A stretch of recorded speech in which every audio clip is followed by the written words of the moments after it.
Now, I don't know if you've seen, but recently the BBC just interviewed the Iranian ambassador to the UK, and he was asked questions regarding the thousands of people who were tortured and murdered by the Iranian regime simply for the crime of opposing the Ayatollah and protesting. You're going to be amazed. I expected him to deny it. He didn't even try. But we have seen much of what has gone on. Just this morning, I looked at many of the images and watched some of the videos from what happened to protesters in your country in January. I looked at images and videos verified independently by our colleagues at BBC Verify that show body bags littered over the courtyard of a mortuary, the Karizak Forensic Medical Center in Iran.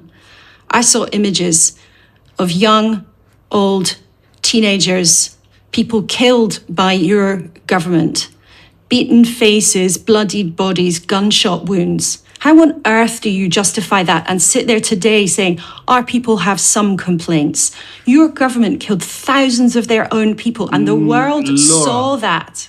Laura, I again recommend you to be very vigilant and delicate for and our colleagues have verified those images independently, Mr. Ambassador. Of Iran. Let me finish. And so I do not want to say that we do not have any problem. No. The problem there are in our country, but you see that how to settle, how to address these kind of problems according to the Iranian laws and regulations, it's a very important.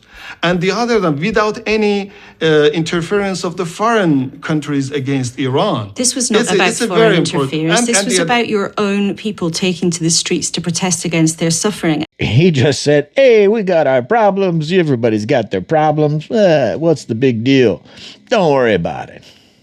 Wow. Sorry, that's my best Iranian accent. It reminded me of almost a year's worth of another, however, democratically elected regime, if you want to call it a regime, that under Trump, for almost a year, he's been trying to enforce immigration laws and get rid of as many illegal aliens as possible.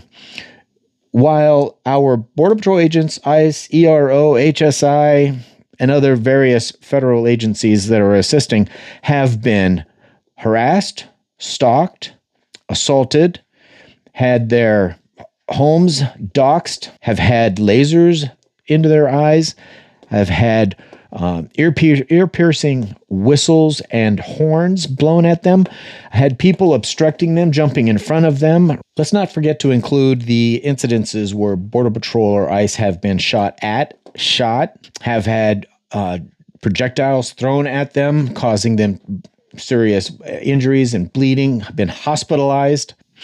So after a year's worth of violence against federal law enforcement, 2 people were killed. 2. And let's play the left's game. We'll call them protesters when they weren't protesters. But we'll get into the details about those later. That being said, the one thing I take away from that interview with the Iranian ambassador to the UK by BBC, he didn't even deny the thousands of people that they murdered for protesting. So I went to all of the major platforms to see what the left is saying. I even went to Bluesky. And lo and behold, silence. Nothing.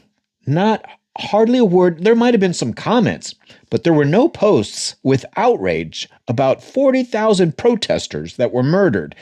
Unarmed protesters, by the way, as opposed to the 2 that we unfortunately had here, one armed with a car, the other one armed with a gun, the good old-fashioned gun violence way.